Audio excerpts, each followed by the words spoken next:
Support for this podcast comes from Frito-Lay and the 2023 Snack Bracket Championship. The Frito-Lay Snack Challenge is underway, and fans are voting on their favorite snacks to crown champion. We're talking about prime-time matchups between the best 64 snacks in the land. Will Ruffles Ridges reign supreme? Can Doritos defend their dynasty? Or will Smart Food use their smarts for a surprise upset? Only you can decide. Get in on all the action for a chance to win up to $1,000 or a year's worth of snacks. Let your snacks be heard. Just go to fritolaysnacket.sbnation.com to vote and enter for a chance to win. No purchase necessary. Sweepstakes ends April 3rd, 2023. Void where prohibited. Year's worth of snacks awarded in the form of 52 coupons, each good for one bag of chips. See official rules at fritolaysnacket.sbnation.com. This is the Black Gold Banneret Podcast.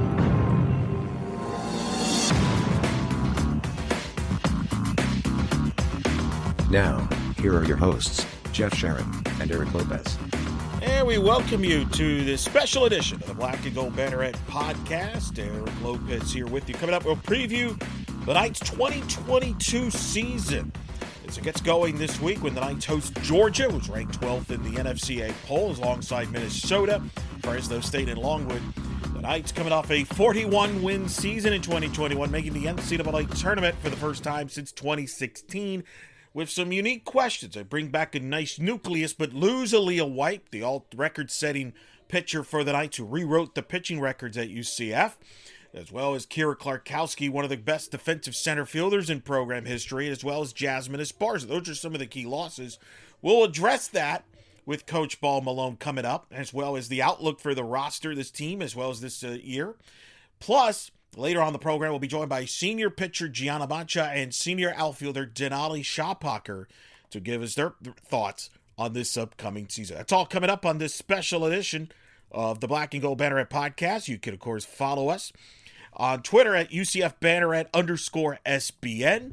And, of course, subscribe to our YouTube page at Black and Gold Banneret. We have post-game coverage of all UCF athletics, as well as these interviews you're about to hear.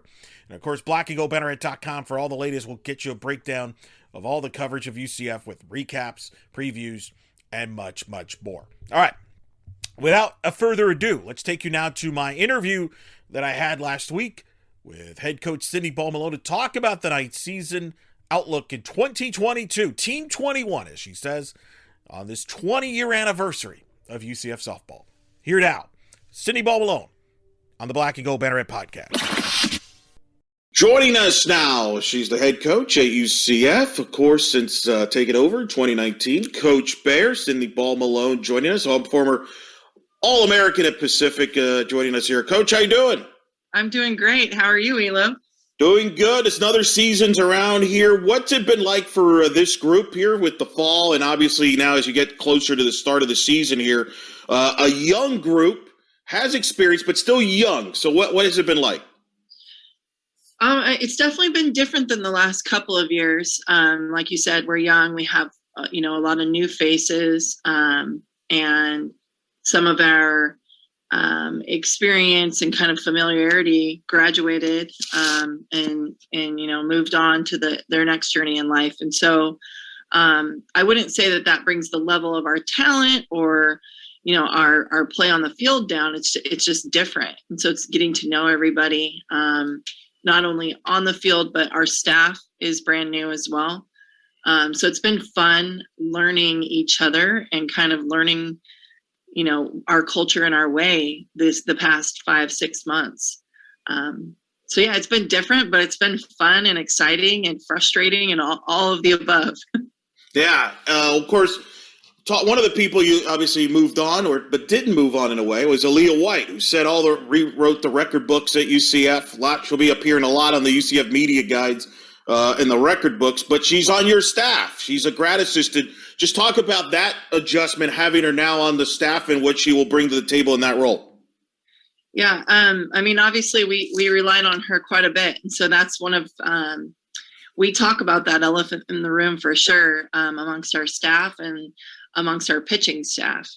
But Lily's done a great job of making it about the team and the program.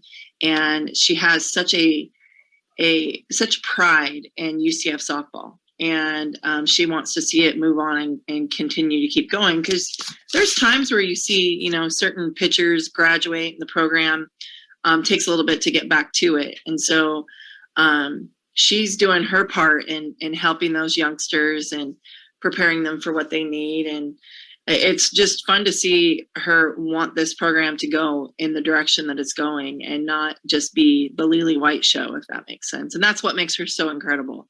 But it's also been fun to be on the other side with her, getting to know her. And she's been at like staff dinners and things like that. And so it's just fun to see how competitive she is and how much she knows about the game, that she's not just a pitcher by any means. So it's fun to learn from her and hear what she has to say and her input and her will and want to continue to be better and be better than last year. How much of her do you see yourself? Like, it's kind of eerie. You both have similar paths. You reset the record books at Pacific, then you join Coach Cozy's staff right afterwards. She's kind of doing the same thing, not suggesting that she's going to follow the coaching career. Who knows? She's got a lot of options, what she wants to do. The most important thing is she's getting another degree, a graduate degree. But I feel like there's a lot of parallels and similarities between the two of you as you've gotten to know each other. There definitely are. She's got it way more together than I did at that age. I will tell you that for sure. But I do see a lot of the things that she says and just, her focus. It reminds me a lot of, back when I was that age, which it's been some time now. But like I said, she definitely has her head, she's got her head in the right direction, and she knows what she wants. And I mean, you're right. She could coach, she could do whatever she wants to do. And, she's had offers already and wanted to stick this out. And so it's exciting just to see, where she's going to continue to go with her career and how she's going to continue to grow the game. How you bring back Gianna Mancha, who I think a lot of Knight fans got to know really well last year with the wins against Arizona. Her great performance in the conference tournament against South Florida in relief, was a national pitcher of the week, was all conference performer. And you know her as well as anybody. You two go way back. How old were you how old since you two go way back, and having that comfort level of her who has pitched in all these big games? Yeah, so I started recruiting Gianna, I think like 3 or 4 schools ago. So she may have been in 6th grade when I first saw her. And she was playing up in 16 and under. And it was her and Grace Green were the shortstop pitcher duo. So they would just switch off, right? And so I thought, well, shoot, if I get one of those, we're rolling, we're pretty good. And so I've been recruiting, or I've had a relationship with her since, like, she was in 7th grade, and, being a 5th year senior now, there's been some time, and her and I've gone through, a ton of success and even failures and struggles, and, me moving on to another school. And, it is a business, and, we have to take care of ourselves and our families, and when you get so close to your athletes, they become your family. And so that was a tough one. Gigi's always kind of been there in my life for the last, 10 years of coaching. And so the thing that I really like about where we've gone and where we've come now is just our communication. Gianna is very driven. She's a leader in all that she does. She stayed all summer, and I don't think it's a surprise that 10 to 12 of our athletes stayed all summer as well. And it's not that she would tell them you had to or anything of that nature, but it's just, well, if Gianna's going to be here, then, we have to be here too. And so she's really brought that presence, and, she knows she's got to take a role on Aaliyah White and Gianna were, they pushed each other every day, and they were both so grateful. Like, hearing them talk about each other is pretty special. And I said that before. I was concerned. You have Aaliyah White, and then we bring Gianna Mancha, and I'm thinking, how's this going to work? They both are unicorns in their own environments. And it just so happened that they form to one unicorn, but two different types of pitchers. And so it's been pretty special to see how Gianna has also kind of followed along and really focusing on the program and where she wants to go as an individual as well as the team. And like I said, our communication has come such a long way. I do feel that we're pretty open, and she'll show me when she's frustrated and tell me about it. And we have high expectations for each other. And so it's been awesome. And she's one of those that said, Coach Bear, I want you in the bullpen. And so that's why we kind of made the transition of, she knew what she needed to get to the next level and move this program and to super regionals and further. And so I really respect what she's done and where she's gone with all of the information and the people around her and where she's taking us. And again, the credential speaks for itself. Helped you win a Mountain West championship, pitched in the regionals in 18, regional in 19, regional final at Gainesville, pitched in obviously led to the tournament last year. That's not an accident, right? That when she's involved, postseason comes with her, and that's valuable to have on this staff. And I think she won't be fazed by anything, I would imagine. No, I totally agree with you, Elo. And I'll also say she's just done a good job of making the rest of the staff know that they are definitely needed and wanted, and it makes all of us better. And so the addition of Kama Woodall, along with our freshman Caitlin Felton, and just seeing how Angelina DeVoe and Grace Jewell have just thrived this past fall. We have a staff, and it's a dynamic staff that we have very different looks and speeds. And so I'm really excited to, work through that. It's going to be a challenge to understand who goes with who and who goes when. And I'm excited for that, especially with our first couple of weeks. They're going to get tested. You mentioned Woodall. She comes over from ECU. We're familiar with her.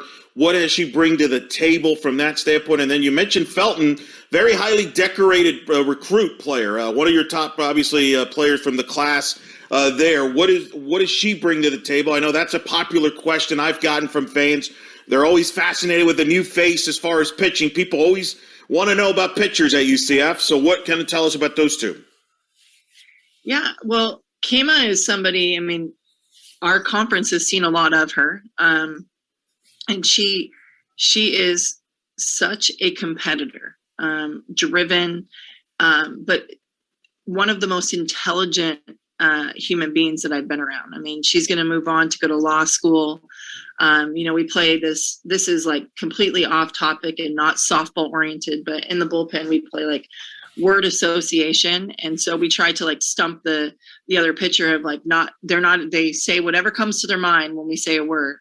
And typically we keep going until somebody can't think of something. Not Kama. We would be there all day through the night, through the next week. She's just an incredibly intelligent human being. And she can throw a bit. So what I like about Kama is she really put her team on her back last year. And she was feisty, she was competitive. And I remember talking to her through the recruiting process. And I said, yeah, I remember you looking back at me when, I was just trying to get in your head. And she goes, oh my gosh, I'm so sorry, coach. And I said, don't be sorry. That's why I'm on the phone with you. Like, I like that. I like the competitive spirit that you have. I like your will to win. And she's brought that, and the team respects her. I know her and G compliment each other a ton. So that's really exciting. Caitlin is, she's going to be fun to watch over her 4 years here in her career. Like you said, she's had a very successful travel ball career. She's dynamic, and she has improved on some of the other pitches that maybe she didn't use as much throughout the fall. So I'm excited to see, what she does and how she responds to our schedule this year, because it's going to be tough. We're going to be able to throw a great game, and shoot, you got Georgia coming in, right? Like, you could throw a great game and give up 1 or 2 home runs, and that's a really good game against Georgia. And so we've just really talked about what is success against some of these these high level teams. And so I'm excited to see where Caitlin goes with that. And, the Rapsodo and the RevFire and all these metrics just say that Caitlin's top dog. And so now all we've been saying is, all right, all these things say that you're top dog. How's the mental game? And she just smiles and laughs and she says, bring it on, Coach Bear. So, like I said, they're great athletes. They're great in the circle and they're very fun to be around. I saw in the fall a lot of growth from Grace, Jewel, and Angelina compared to last year where they were still figuring things out, probably figuring out life at school, let alone softball. Do you sense that too, that growth and maturity there that kind of will help them take that next step? Oh, absolutely. Absolutely. I think they didn't have a choice too. I mean, when they said that they wanted, me in the bullpen, I said, watch out, careful what you ask for. Because, there's going to be some days that you're going to leave here not happy and frustrated. And Grace is one of those that I push her hard. I mean, I'm on her the whole time. I'm like Harry the Heckler in her bullpens.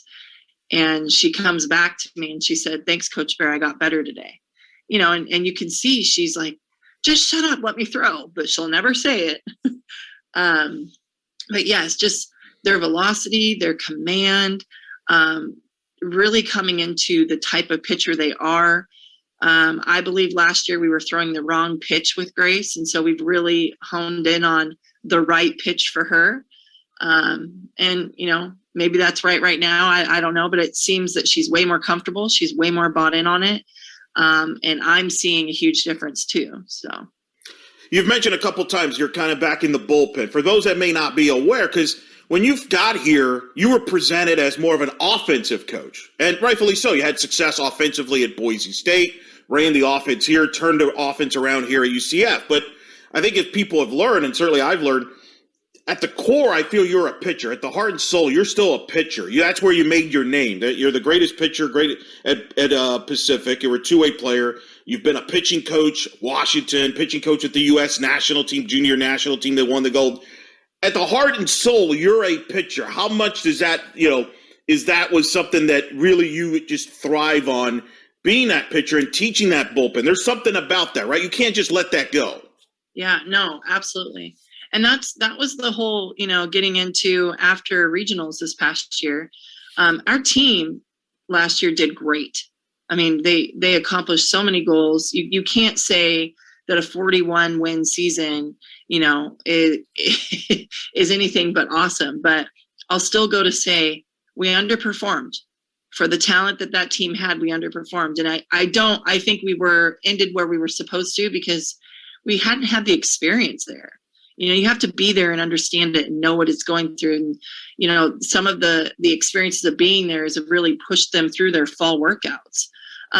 But if we are at our best here at UCF, I'm not the infield coach and the hitting coach. I'm the pitching coach, just like you said. If we're at our best, that's where I will be. And then that means that everything else is just that much better.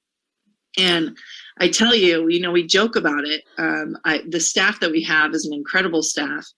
But the infield and we get along a lot now, because I used to come in and say, hey, ground ball's an out. So if it's a ground ball, you better make it play. Like, I'm a pitcher, let's go.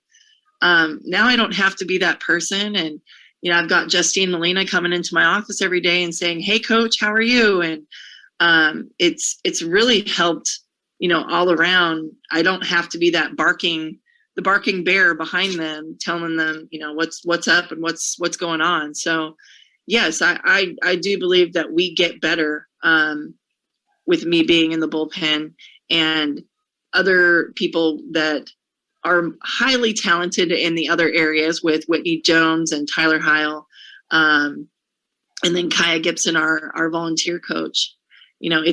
All places are covered, and I'm able to manage our program instead of having to do a lot of the development.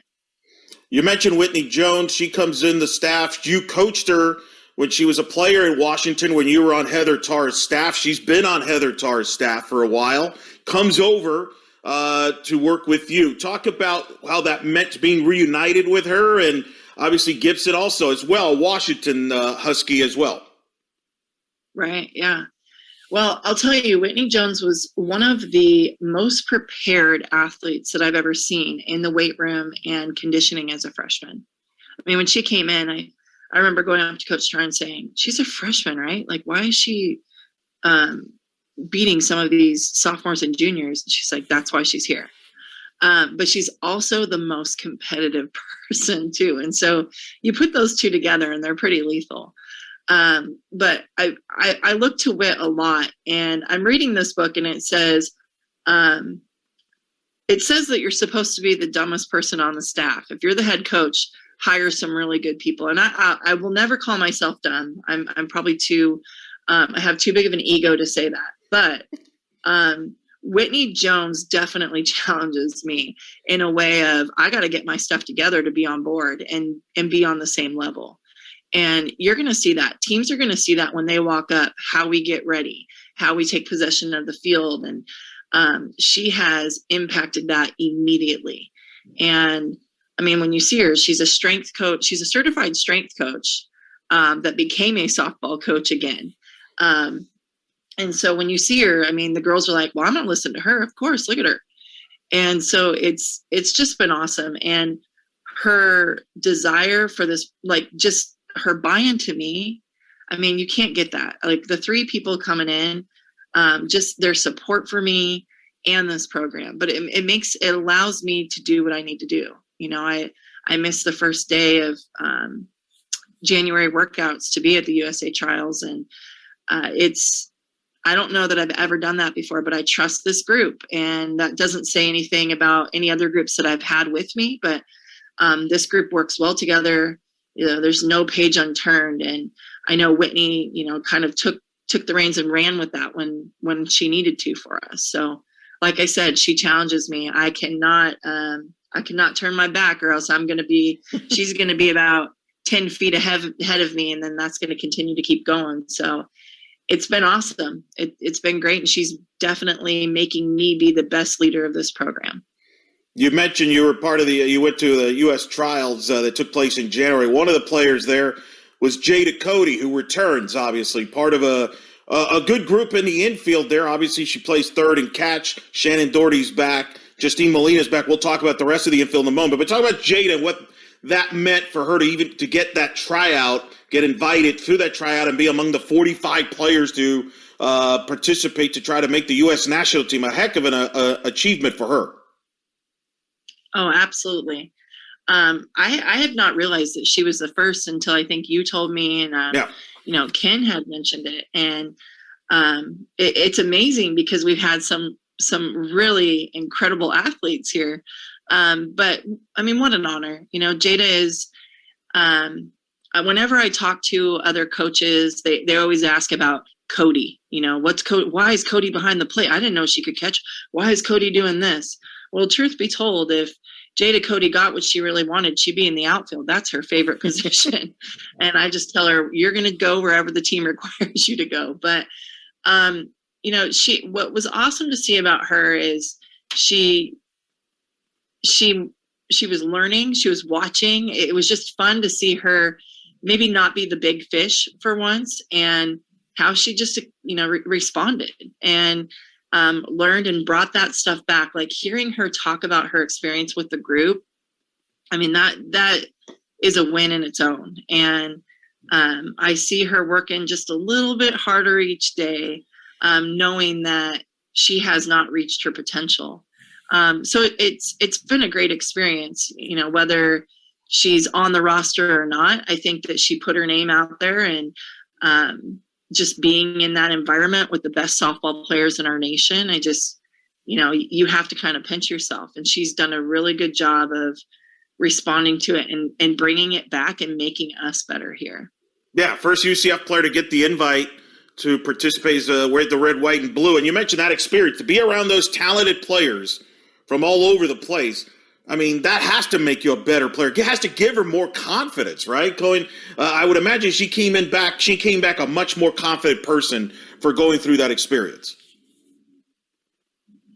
Oh yeah, for sure. I mean, I'll say that being with the juniors in 2019, it definitely helped me have that motivation and that strive to like get where we needed to be. And, just being around them, like, we're not far off. So I'm not going to let anyone here in this program think like, oh, we're playing a name on the jersey. Oh, no. We're just as good. And so I see that in her. And I know that really pushed my career and just my brain and my coaching brain of there are no limits. So it's exciting. It's going to be exciting to watch it continue to grow. Of course, she returns, so does Shannon Doherty and Justine Molina. What do those two bring into the table? Obviously, Molina is such a vacuum defensively at second base, experience. Another player that obviously has a ton of winning pedigree. And then Shannon Doherty, obviously an incredible talented bat. Yeah, well, right away I'm going to say it's leaders. They're leaders. It's leadership. You would think like, oh, the home runs and the strikeouts and all of those things are so important. But I have never stepped out onto the field and one of our team players wear the wrong shirt since I've been here. I have never had to worry about like those silly little questions that get asked because our leadership, and that started with Kira Klarkowski and Aubrey Johnson when I first got here. But it's moved on, and Shannon has really taken over in that way. And so, the big thing now is sometimes when leaders take over those roles, it may affect their play. And I think what's really cool is we have a number of leaders that can do it. And so they're still able to focus on themselves. But yes, Shannon Doherty, she is a threat in the lineup. It doesn't matter who we face. Her and Jada back to back. No one wants to do it. I don't like calling against it when we're in scrimmages. Sometimes, we might pitch around and walk one and get one to line out. And I look at the pitcher and I'm like, hey, that's a win. Let's go.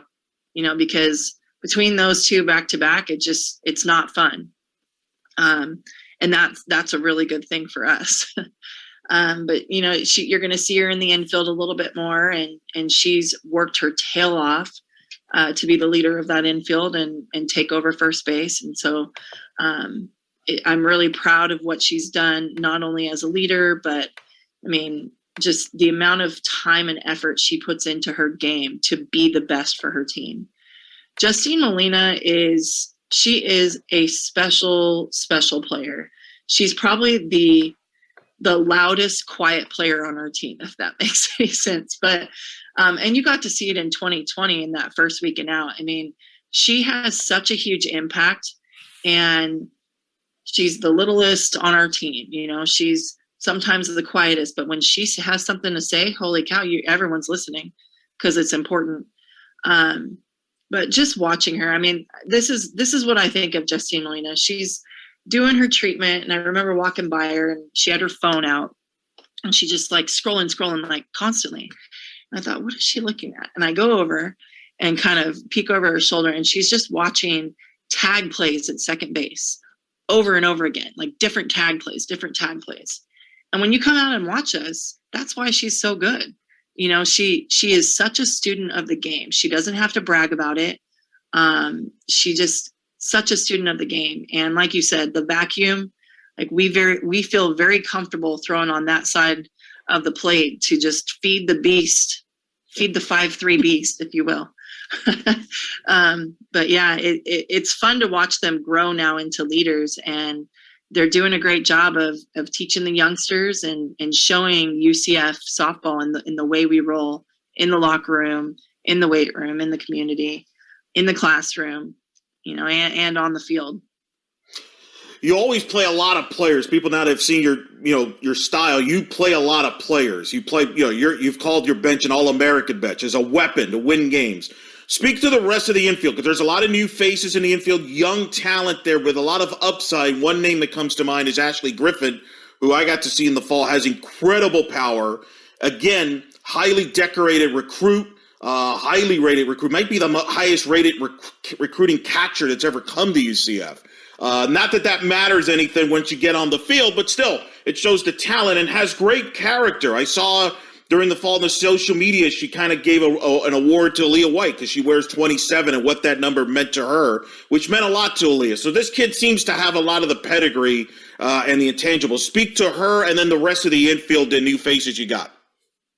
Yeah, well, Ashley, when I first watched her, she was a third baseman, first baseman. She played shortstop for her high school team. And I told her coach, I was like, hey, we're going to need her to catch. And so he said, well, we'll rotate her in a little bit. And then she became a darn good catcher for them. And so it's been nice to see Ashley. She's definitely a different athlete on our team.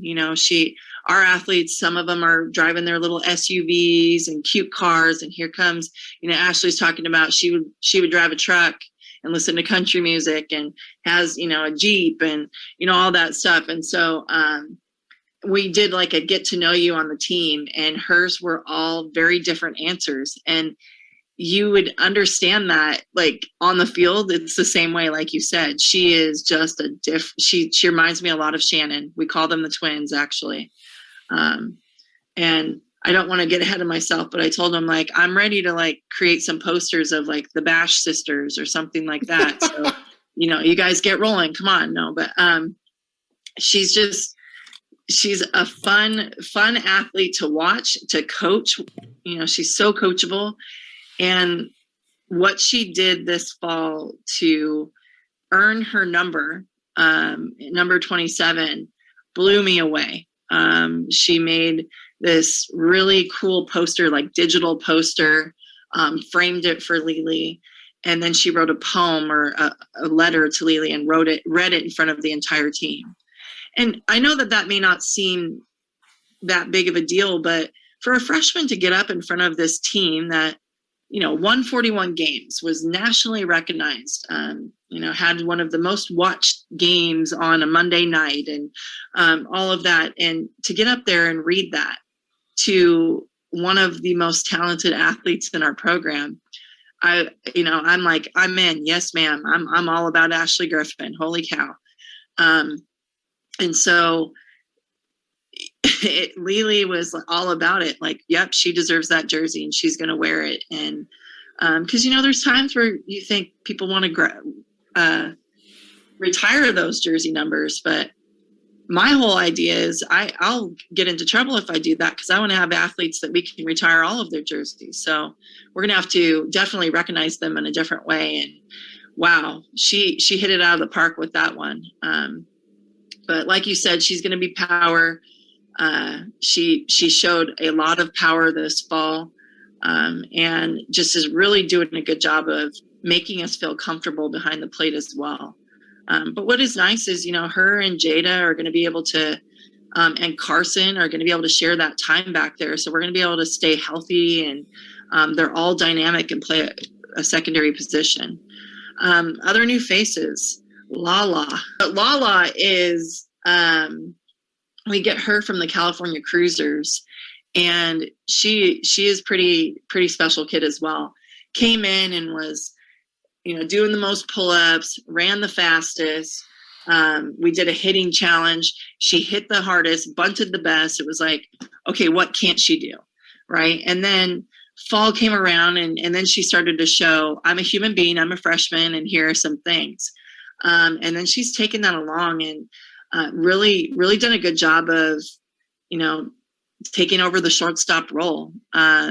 We have her and Kennedy Searcy that, we'll probably see up the middle there. And Kennedy's still coming back from her injury from last year and doing a great job. And so it's just, I think for Kennedy, it's just time, getting back into her feet, because she was an explosive player. And to be an explosive player with the injury that she had, it's just going to take time and seeing that she can do it. Every day I see her do something and I see her kind of look up oh yeah, I can do that.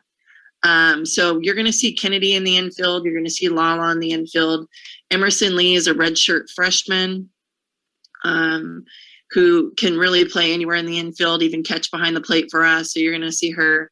And then, I think that I covered them all. Yeah, that's but a lot of newcomers.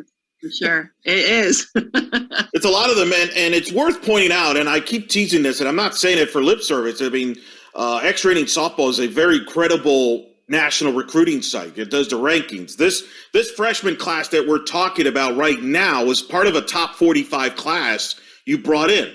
That's not counting. We're not even talking about next year's freshman class that's coming in that's ranked 25th class, which is the highest since probably the 2012 freshman class that had Mackenzie Otis, who you've gotten to know, Kaylee Novak, Ferris Sullivan, Maddie Schroeder, which has turned to be probably the greatest senior class ever, at least one of them. I don't want to get any senior classes mad at me, but we look at their credentials, what they did, it's pretty good. But I want you to speak to that the recruiting aspect of it.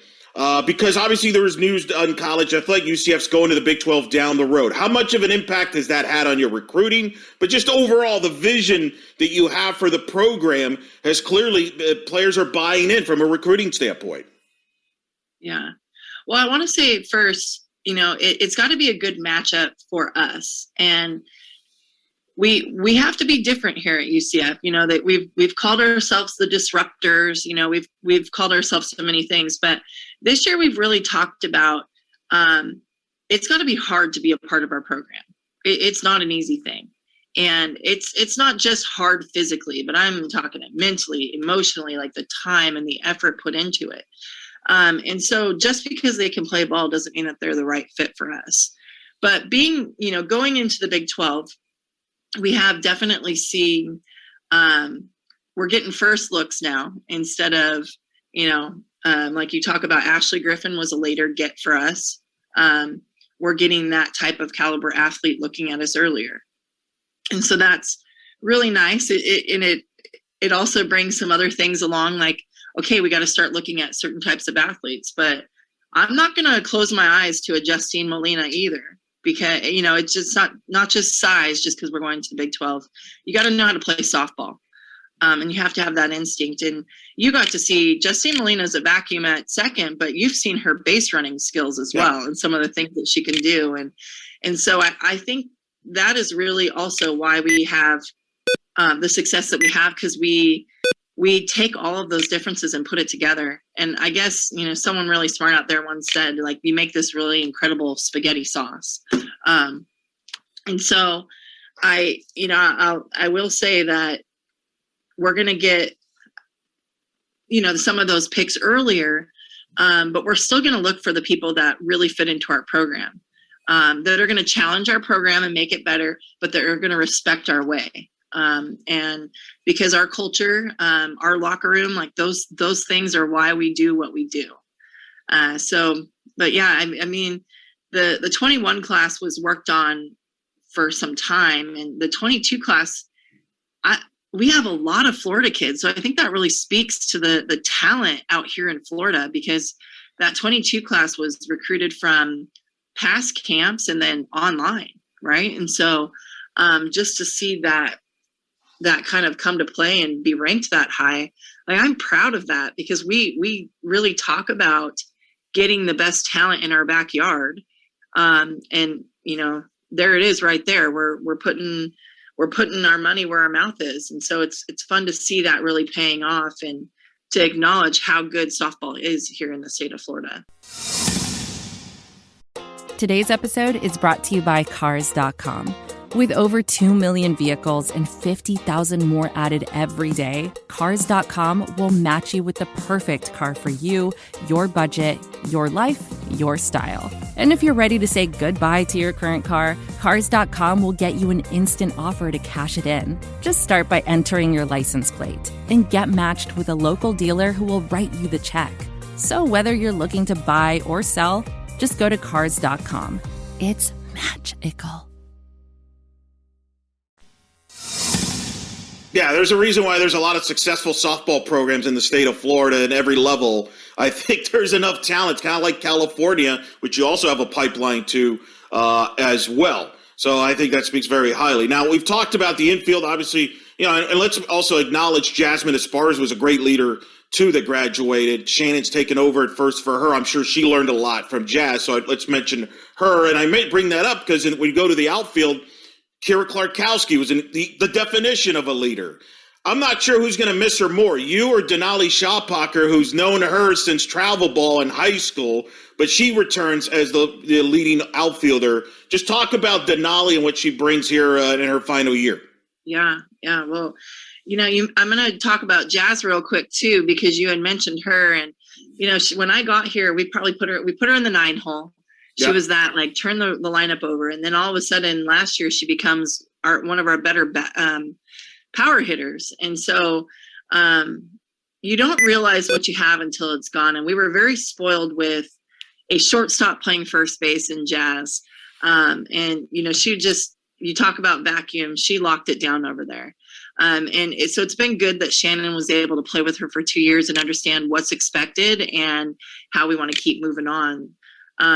But yes, Denali, she is finishing up her master's. So something special about Denali is she's a certified licensed athletic trainer already, right? And she did that through her career. And so for her, for most of her career, she was always on off-site doing her hours and would miss practices, and she would make all that time up on her own.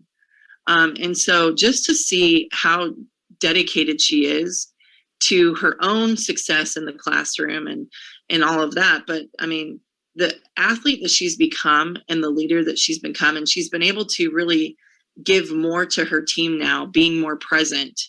Her schedule for her master's program is, I guess, less demanding as the athletic training schedule was. And so I do know that her and Kira played for a long time in high school and travel ball and now here.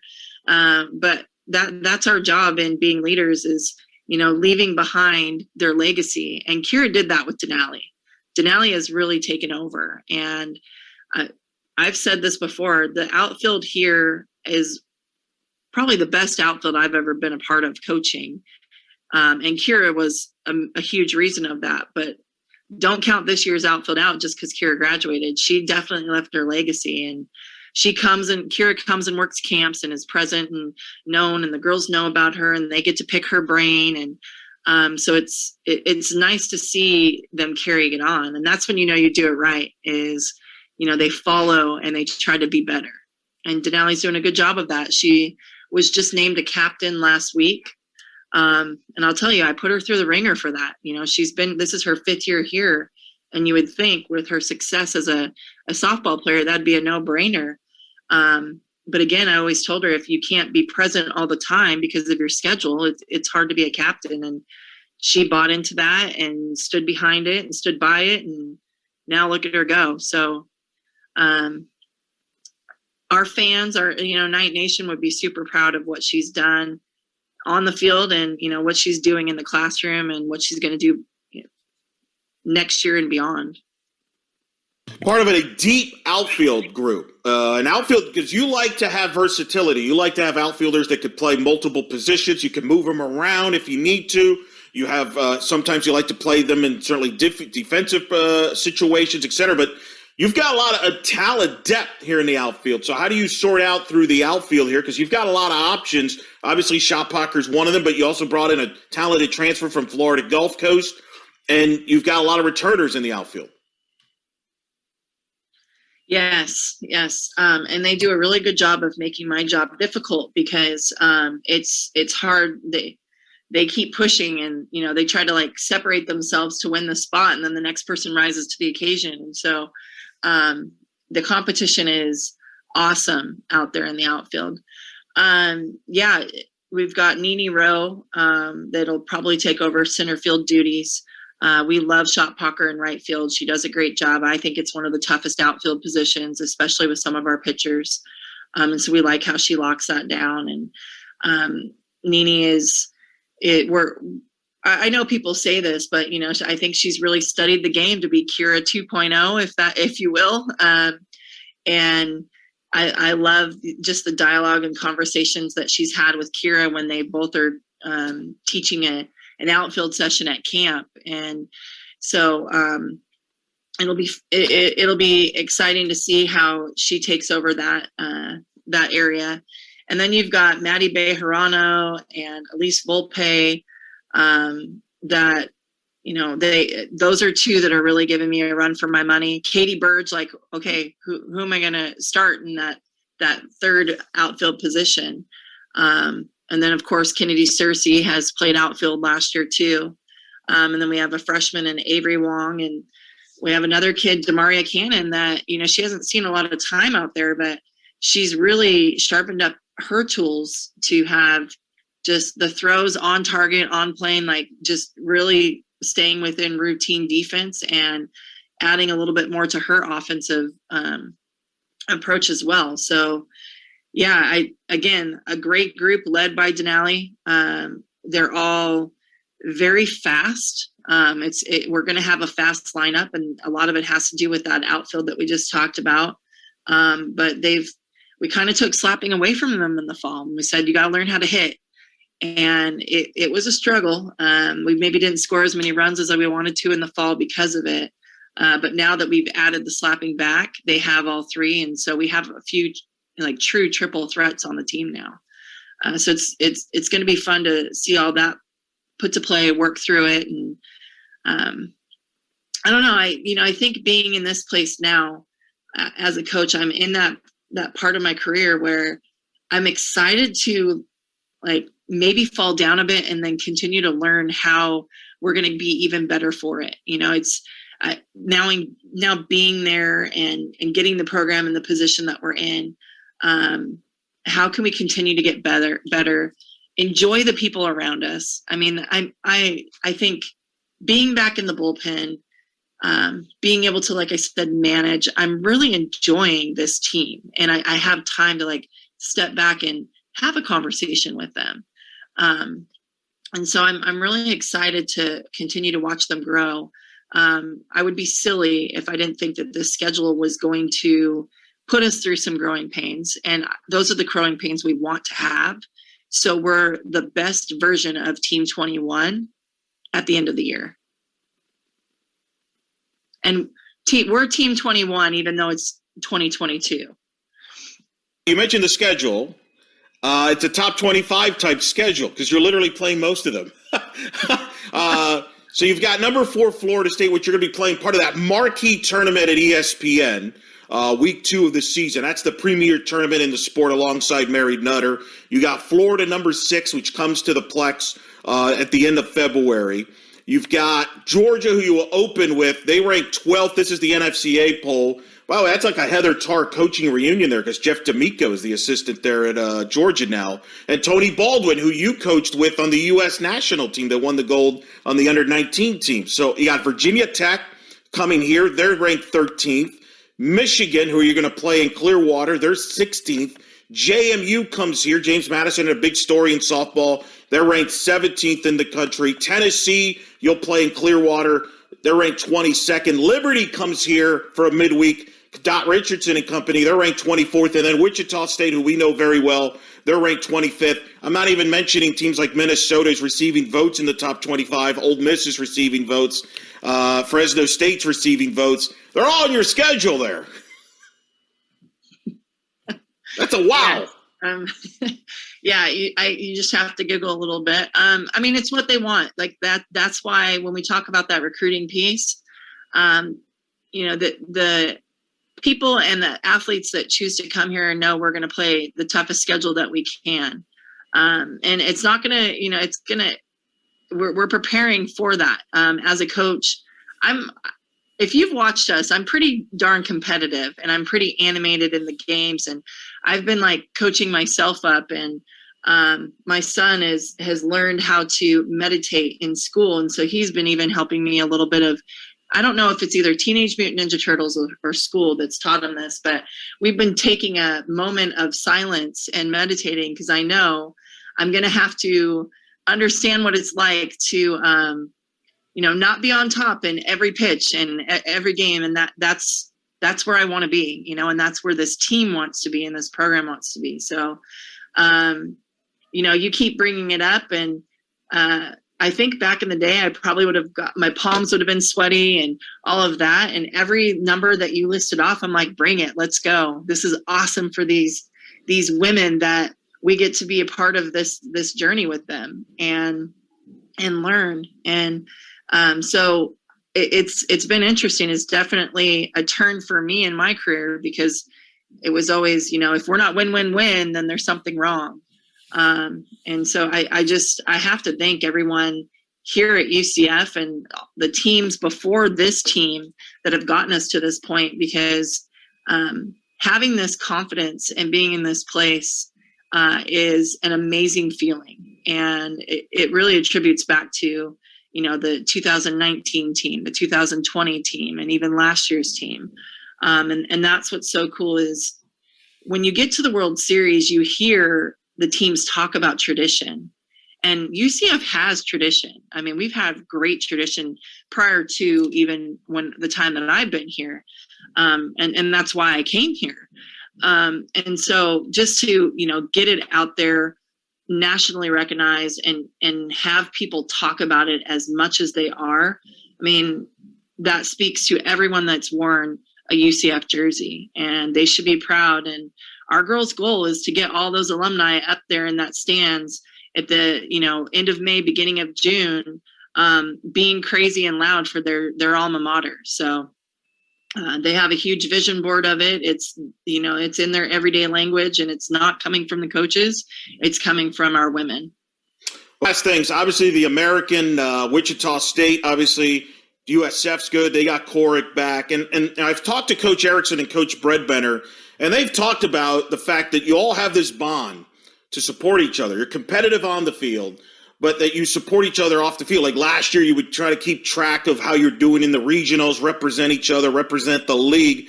Coach Erickson even said, he's like, he joked, I hate to break it to everybody, but I really like Coach Bear there. We get along great. I like playing her because he really admires what you've done as a two-way player. He was a two-way player at USF as a baseball player, so I feel like you two have a lot of similar philosophies, and he thinks that you would be great if you ever decided to go international coaching and things like that. Just talk about that camaraderie, because those are people that you've gotten to know, and Coach Erickson, that USF series as you've now been a part of is always exciting.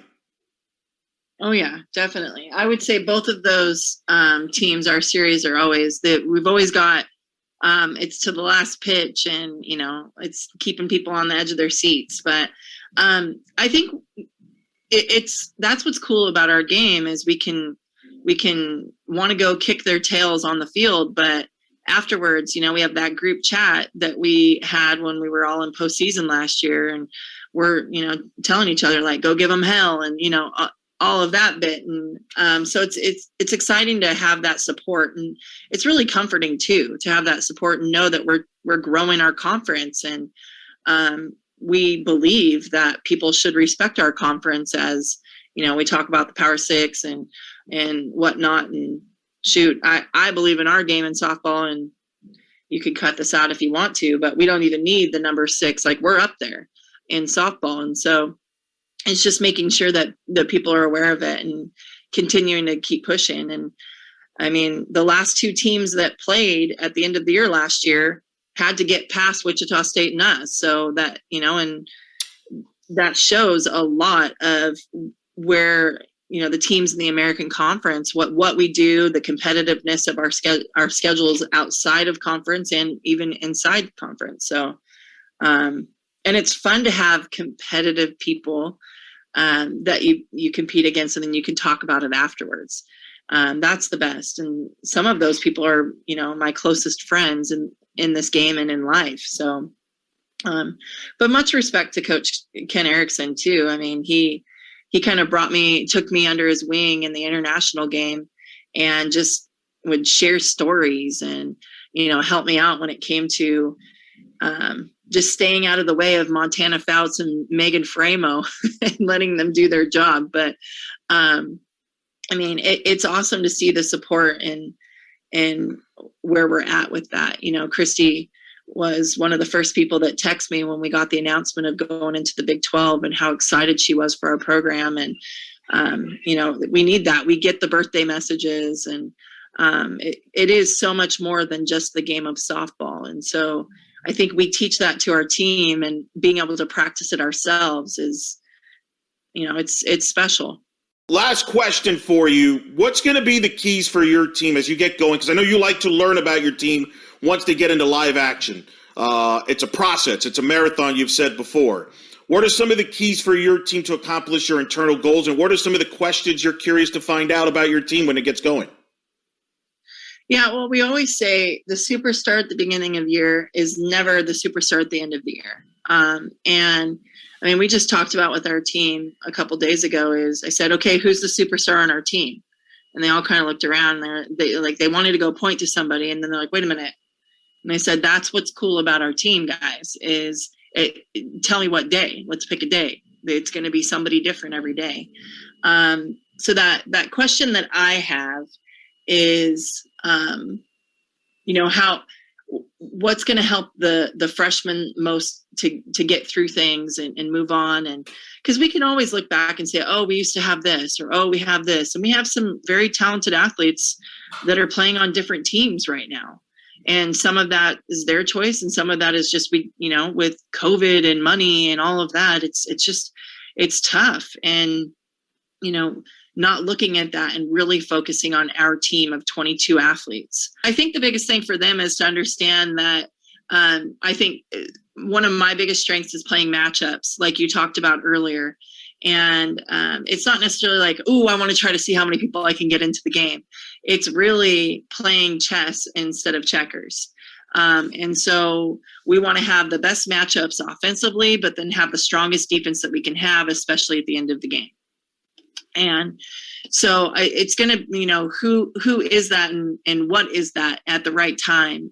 We have a freshman that I haven't even mentioned, Savannah Adams, that brings a big bat. And, we've talked through things with her. I mean, she has a lot of success in travel ball playing with the Corona Angels. She's got a national championship. She was, one of the big hitters in those games. And, so she's riding the freshman wave right now and learning some tough lessons. And, we just talked before and she left here with a smile and she's like, I get it. It doesn't feel good, but I get it. And I mean, I'm excited to see her grow and be one of those people that gets called on when the game is on the line and, is a big hit is required. And so, I think that's the big thing is like figuring out what's the matchup with this, because last year you always knew I was going to put a different shortstop in at the end of the year. And, I was going to put this runner in there and I was going to have that pinch hitter somewhere. And I don't really have a drawn out plan yet. It hasn't come. So excited to grow with the team and learn that and even hear from the new staff, what gets involved with that. So, I think I answered your question there, Elo, a little bit more, hopefully. Yes, you did. Did very good. That's going to be exciting. It's going to be exciting to watch your team. It gets going February 10th. You'll be hosting a marquee tournament, Georgia opening night, February 10th. You got Minnesota in that tournament. You got Longwood, Dr. Megan Brown, obviously former MPF champion, leading her team coming down here. They're very good as well with a strong program. And Fresno State will be coming here. All the games, ESPN Plus. Make sure you have that if you're listening. You watch UCF home games, neutral games at ESPN Tournament. We talked about in Clearwater, road games as well. And, of course, all the information, check out UCFKnights.com. Coach, always a pleasure to talk to you this time of year. Excited to get going and look forward to seeing you on the field. But thanks for taking the time from a busy schedule, and I'll see you soon. Thank you, Elo. Thanks for what you do for our sport, too. And thanks again to Coach Bear for joining us on the program. And certainly should be fun to see the Knights play on the field. Just a couple quick notes. Janisha Rowe, of course, the center fielder. She talks about the transfer from Florida Gulf Coast. Kind of a big addition in the outfield there. Of course, Kemal Woodall, the pitcher transfer from ECU. And among others, and certainly the depth and talent there. That, of course, Michaela Macario, Lala, that's who we should refer to as the shortstop freshman out of California, was certainly a mid-pack. Part of this young class, Avery Wong, the outfield, Carson Fryer, catch some in the infield, Savannah Adams, good bat there at first base. Some of the new faces that you'll see on the Knights this upcoming season. Of course, you heard Whitney Jones. Of course, the new assistant coach, Kajia Gibson, a former Husky player, volunteer assistant, Tyler Heil, assistant at UCF, and of course, Aaliyah as the grad coach, as we talked about with Coach Ball-Malone. Of course, two of the leaders you mentioned, you heard Coach Ball-Malone talk about Denali Schappacher, the captain, and Gianna Mancha, I will talk to them next. You're listening to the Black and Gold Banneret Podcast, UCF Softball Season Preview Edition. Joining us now, it's the seniors, two of the leaders of the UCF 2022 team. Team 21, as Coach Bear likes to say.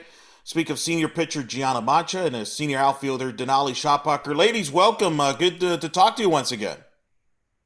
You too. Yeah, good talking to you always, Eric. Well, let me ask you both, start with this, and I'll start with you, Gianna, of this. You both obviously decided to come back. You had an extra year. You could have done a lot of different options here. Just take me through that decision of coming back here to UCF and starting with you, G. At least for me, I prided myself on, finishing at least my career on a high note. And I think Aaliyah White helped me understand that, I get to come back and, continue what, she's brought to this program and what other athletes have brought to this program. And so I think it was just another opportunity for me to, showcase that, obviously for them and, to keep this program running for future generations. Denali, what about you? Yeah, I think with both of us, we both just kind of had unfinished business. We both were on the team when COVID hit and everything. And obviously we got to play and everything and had a pretty good run last year. But now that everything's just a little bit easier to go through, I think we both wanted to, end on a high note. Had some goals that we had set that I think we're both still striving to get. So it was an easy choice, I think, for both of us. Last year, the team made their NCAA Tournament, first time since 2016. What was the experience like, starting with you, Denali, since it was your first time in the NCAA? What do you take from that experience, you think, from the returners that will benefit them this year? Yeah, it was really, how do I say this? And I just got a taste of how competitive, every softball can be. I mean, obviously, I've watched it every year that it's been on, unfortunately from the couch, not actually playing it. So just seeing that and feeling the atmosphere, and, we did beat Auburn. We played head to head with FSU, who ended up getting second. So playing that and realizing how competitive we are, and the best team can go out there and win a game and win a championship. So having that feeling, I think, will be really important to kind of share with the new girls that haven't been able to experience it yet. For you, G, that was regular, old hat for you. You've been to the regionals before, when prior with Boise State with Coach Bear, and obviously at Seattle in the regionals there. You've been at a Gainesville regional in 2019. What was it like to be back in the regional last year in Tallahassee? What did you take from that experience?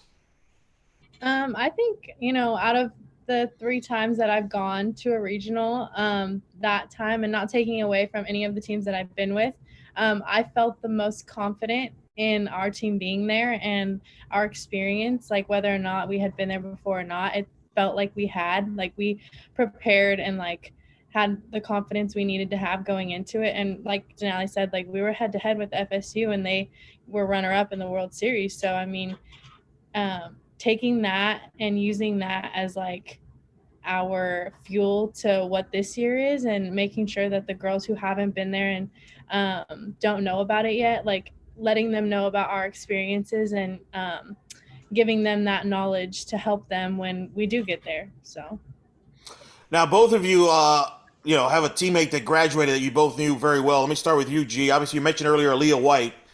She's now a grad coach, so she's hanging out with you now in the bullpen, but in a different capacity. What was that like, and what did you learn from playing with her for the last couple of years?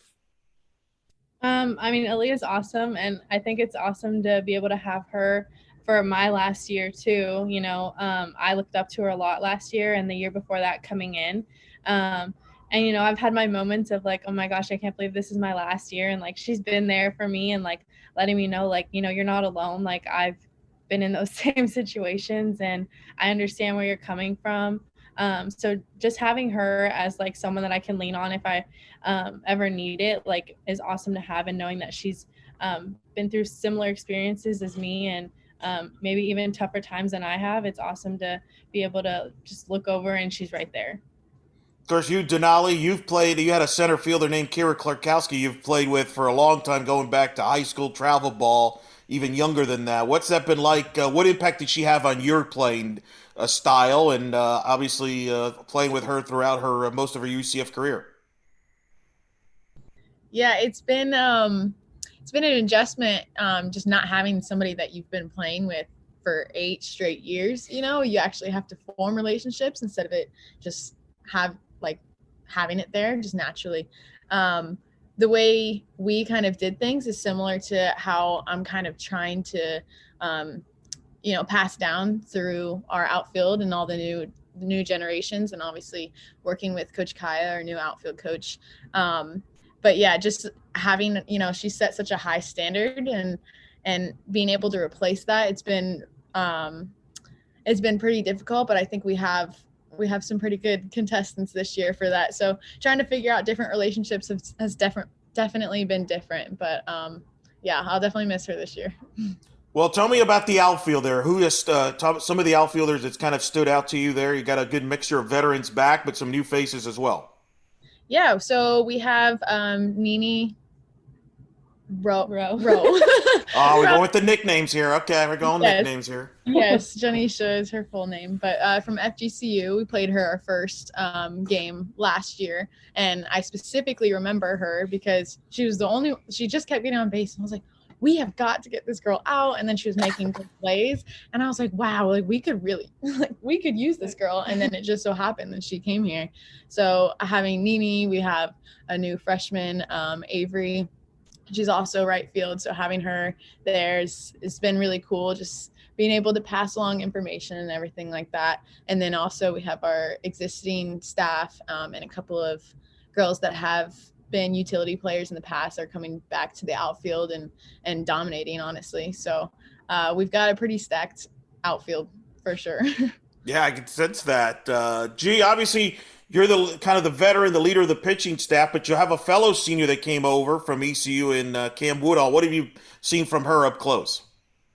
She's a competitor, and she's fierce. When Coach Bear, mentioned that we were talking to her about coming over, I was like, okay. I was like, she, gave us a lot of trouble, like in season and even in the tournament. Like she's very, very competitive, and I love that about her. And she's going to help us so much, including our freshmen Caitlin and Grace and Ange returning. I think our staff is very diverse, in the way that we throw. Not any of us are really the same. And I think that's awesome to throw a lot of teams off, and, they don't really know what they're going to get from us. But I'm excited to see what we can all do together. So. You mentioned the youngsters. You got the freshman Caitlin Felton, and then the returners Grace Jewell and Angelina DeVoe. First, start with Caitlin. What have you seen from the freshman there, and what kind of advice do you give her as somebody who's now going to enter D1 there as one of the vets? Yeah, I think the best advice that I probably try to give her is kind of just to slow down the game. It can speed up really fast on you as a freshman, and I know it did when I was a freshman, and I would get in my head and just be like, I don't know if I could do this. It's a different type of game when you get here, especially against our schedule that we're playing this year. So just making sure that she understands that we do need her, and she is very impactful to our team at any given point. And just making sure that her, Grace, and Ange both all know that we're going to need them at some point, and they're going to have to come in and get it done. But that, slow the game down, because it can speed up, but, we're the one with the ball in our hand every single pitch. So making sure that we can show everyone on the team, we can stay calm and poised in a lot of these situations and be okay. How important is it, Denali, kind of what G's talking about with the pitching staff, with the team in general? You're two of the veterans here, but there's a lot of young faces. So do you both feel you have to be more outspoken, more tight leadership than maybe you've had to be in the past because you're two that kind of seen it all? So I think that we do a really good job here, and just on this team since we've been here, is kind of spreading out the responsibilities for, passing down our culture and how we do things here. I think that we have G, she's got the pitchers and and everything. And then I have like outfield. We got, leadership roles in the infield. So I think we do a really good job at spreading out and finding somebody for each of, the newcomers, so that they can learn from somebody specific in their role, and just kind of fit in super easy, so that when season comes, they're not a newcomer anymore. Tell me about the offense, Denali. What can we expect from this offense? What kind of stands out to you from this year's offense? Yeah, so you can definitely expect a fast offense. We kind of are priding ourselves on, being aggressive with bases and just, base hits, hitting for our situations. Just I think we're going to be more like strategic with the way that we hit. We're going over a lot of like, staying disciplined, having a specific approach before you even go up to bat. And so I think that, just staying disciplined, and then also just our new speed. Well, I want to ask you both about Jada Cody in particular, starting with you, G, because she catches you from time to time. And you've had great chemistry when she's caught you. She plays third base when she's not catching you, but of course she got the invite tryout recently to Team USA. What makes her so special and unique there, that obviously to the point where Team USA said, hey, let's give her an invite here, see what you got. What makes her unique there? Starting with you, G. I think it's just like her demeanor almost, and just the way that she carries herself. And I like that behind the plate. And, I know that she's been able to feed that into Ash, our freshman catcher. And I could see that more in her coming out, being able to be more vocal and just not afraid of anything. And so that's what I think is unique about Jada is, she's going to go after whatever is asked of her, and she's going to go all out for it. And of course, Denali, a big weapon in that lineup. I mean, I'll certainly remember the walk-off homer against Houston last year, the clutch, double against Florida to tie the game up. What does she bring from the offensive standpoint? Oh, I mean, everyone knows she's a huge part of our offense. I mean, we scrim each other all the time. And when she comes up, we know, like, regardless of the situation, that we have to play ready for her to smack one against the fence. I mean, outfield is ready for that all the time. So having her there and in the heart of our lineup, I think is going to be a huge deal, especially, she is also a fast runner. So like having that also, like, we have to play her, we can't just play back, because if she does hit it in front of us, she's probably going to get a double. So she's just so like agile and has different strengths. So it's really hard for me to defend in that aspect. All right, Adam, I'm ready. Talk about certainly the defensive side of the ball, Denali. Obviously, defense, big pride. Outfield, Kira's great throwing base runners out. You're good at base running out. Tell us about the defense, how that's coming along. Oh, it's coming along pretty well. We have a lot of returners in that aspect, and then some of the newcomers, our freshmen, and the whole freshman class in general has just come in with like a compete mindset, and we're doing a pretty good job at figuring out all the little things that we can right now, so that when it comes into the game, it's just natural and it's easy, and we're just playing for fun. But yeah, I'd say we're really gonna be priding ourselves on having a lockdown defense this year for sure. Gee, a player well, Justine Molina, I call her like the vacuum cleaner there at second base. Talk about her leading that infield defensively. No, yeah, I think she's stepped into her like leadership role as for the infield. She's someone that a lot of them look up to, and even I look up to, taking grounders off the mound. Like, I'm like, oh, I gotta look like Jay in this play.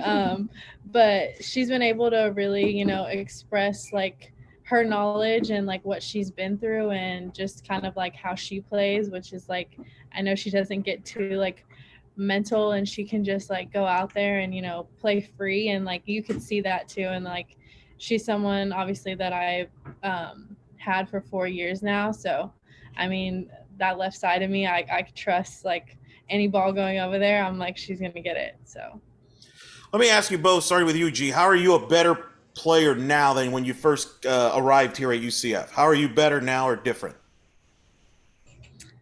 I think having Coach Bear obviously in the bullpen has, helped me in ways that I just didn't even know.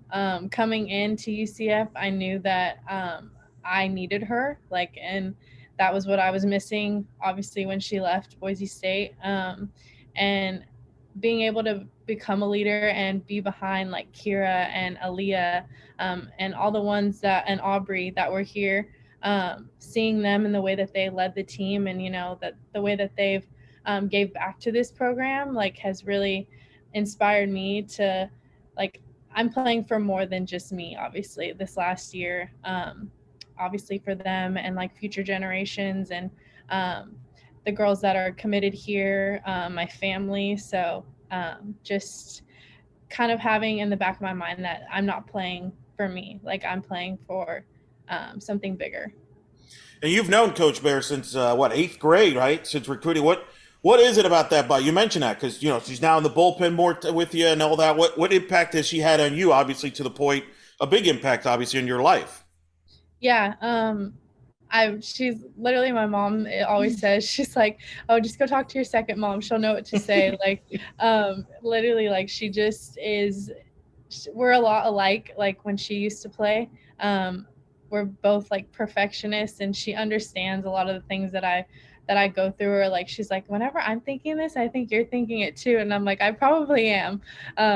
So she just relates to me in a different way too, like off the field as a pitcher. But being able to have her in the bullpen has been huge. And I've just become a different type of pitcher than I was obviously my freshman year and even last year. So I'm really confident in my preparation that I've had with her, as well as everyone else on the staff. So Denali, what about you? How are you different now today than you were, say, your freshman year when you walked in at UCF, where you've been a starter really since day one, since you've arrived through two different staffs. What has it been? How do you feel you're different now than back then? I think it's funny that you're asking this right now because I was just thinking about this at one of our camps a couple weeks ago. And I think that it'd be the way I've gotten better is just like understanding the little things. And that's come with, Coach Bear emphasizing it for sure, having a focus on defense. And then, she always says like giving back to the game and it'll pay you back. And so with all of the camps that we've done, I've found myself when I'm teaching or trying to help coach somebody in my position, I start understanding the game better than I thought I had and paying attention to the little things I can do each play, even if I'm not in it. So just, I'd say the little things, like focusing on that I've definitely got better. And I didn't even think, you come in here, you think, oh, I've been playing this game for 10 years. I know everything. And then 5 years later, you realize you didn't know anything. So I think yeah. That's pretty fun. You two, I've noticed, you're not ones that are aware of like what your numbers or stuff like that. Like, I remember you threw the no-hitter in Memphis. I don't think you were like one of the last people to know, I think. Joe, do you remember that no-hitter there? Yeah. Yeah. I think a lot of us are like that. We actually just talked about it today, having confidence and being arrogant almost. And I think that's a big thing for this team, especially with our schedule, is just going in with as much confidence as we can and, not getting too big headed or, not thinking that, or feeling like we aren't good enough, but just staying the same and being confident in ourselves and the preparation that we've put in this entire off season and this whole January. Like, we're ready. And I think that we have to just pride ourselves on, being confident in any situation that is thrown our way. Tell me, both of you, how you grew up in softball. What got you into playing softball? Starting with you, Denali. So I definitely tried a bunch of sports when I was younger. My sister actually was playing softball, and I was definitely that younger sister. That's whatever my sister's doing, I want to do. And then, when I actually got into the game, we would start having little competitions like in our backyard and everything. And of course, me being way smaller, and of course I was the tiniest girl in the world when I was like 8 years old, but I'd always want to win and I would always lose, and I just wanted to get better and better. So I think that's kind of how I got into it. What about you, G? I guess for me, I obviously played a lot of different sports and stuff. My parents, my dad played baseball at Long Beach. My mom played softball. My family grew up around the game a little bit.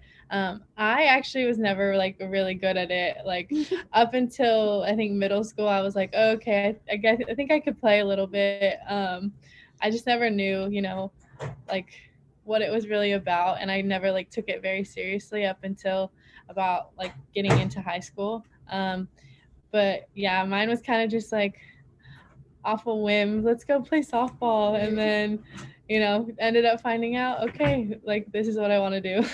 Off a whim. Wow, that's pretty good. It's worked out well for you there. It's kind of worked out. Yeah. What do you two want to do after softball? Do you know yet? I do. You do? Okay. I mean, it'll depend. I would love to, I think play pro for a year if that opportunity comes my way. After that, hopefully, be able to work in the MLB and do something within scouting or player development and that type of area. I've made a lot of connections, especially through UCF and through my brother. He's played a lot of baseball, travel baseball. So getting to meet people that he's been around that have been in the majors has helped me like make those connections and get me ready for real life. That's really cool. Yeah. That's pretty good. Yeah, I was pretty impressed. I might want to meet him too, make connections there. Denali, what about you? So I actually graduated in 2020 with my bachelor's in athletic training, and I've been working with the athletic staff. The athletic trainers here have been so helpful to me and just letting me kind of help out and still like keep those skills up. So I've been actually waiting for a year and a half. And so now after softball's done, and that's very upsetting, I'm actually going to have to do my job. So athletic training, hopefully collegiate setting, it might be interesting. Maybe I'll play a team. Maybe I'll be on a team that, Coach Bear ends up playing. So it might come full circle. Wow. Could be wild there. But you both have still a lot of softball to go there. And that'll be my last question. What's going to be the keys for this team to accomplish your eternal goals this year, starting with you, G? I think, like I said earlier, just having confidence. This is a really big schedule. It's the biggest I've had in my career with a lot of these teams. But I think, just having confidence in our preparation and what we've done this entire off season and, trusting the process that we've been through. And, we're going to go through failure. We're going to go through hard times and making sure that we just stick together through those tough times and having each other's backs and protecting our inner circle the entire time. Like it's going to get us through. What about you, Denali? Yeah, I would just say exactly what G said and just staying focused throughout. We all have one goal. I mean, we talk about it all the time. We talk about our individual goals and, all the little things that might build up throughout season. They're all leading still towards that one goal. So sticking together and just staying focused, I think is going to be our thing this year. We got two players right here. There's in the top 10 in numerous categories, especially you, Denali, in the offensive categories. You're all over the record books there. You're sneaking up there too, G. I'm not going to tell you because you both are not. You're not as interested on that. But thank you both so much, Gianna Mancha, Denali Schappacher, joining us here. Thank you so much for taking the time to talk to us. Good luck this year, and looking forward to seeing you both on the field once again. Thank you. Yeah, thanks so much, Eric. And thanks again to Gianna Mancha and Denali Schappacher for joining us here on the Black Gold Banneret Podcast. Thanks to Ken Landis, the SID at UCF, for setting all these interviews up for this special edition of UCF Softball. Keep it here. Make sure you subscribe to our podcast wherever you listen to your favorite podcast. Give us a thumbs up and give us a 5-star review. We'll have our regular podcast weekly here on the blackandgoldbanneret.com. We'll have coverage of UCF softball season starting on blackandgoldbanneret.com, and as well as video post games as well on our YouTube page as there. So make sure you subscribe there and give us a thumbs up there on the YouTube page as well. And of course, follow us on Twitter and much more. Of course, you can follow me at Eric Lopez Elo as we'll get set for another season. Season 21 of UCF Softball gets underway as they take on the Georgia Bulldogs Thursday night, primetime, 6 o'clock schedule on ESPN+. And of course, 20 years, February 2nd, 2022 was the first ever games of UCF Softball. And here we are, 20 years later, another season of expectations for the Knights. And we look forward for you to follow UCF Softball. Thanks again to Coach Ball-Malone, as well as Gianna Mancha and Denali Schappacher. I'm Eric Lopez. We hope you've enjoyed this edition of the Black Gold Banneret Podcast, special edition UCF Softball Preview Show.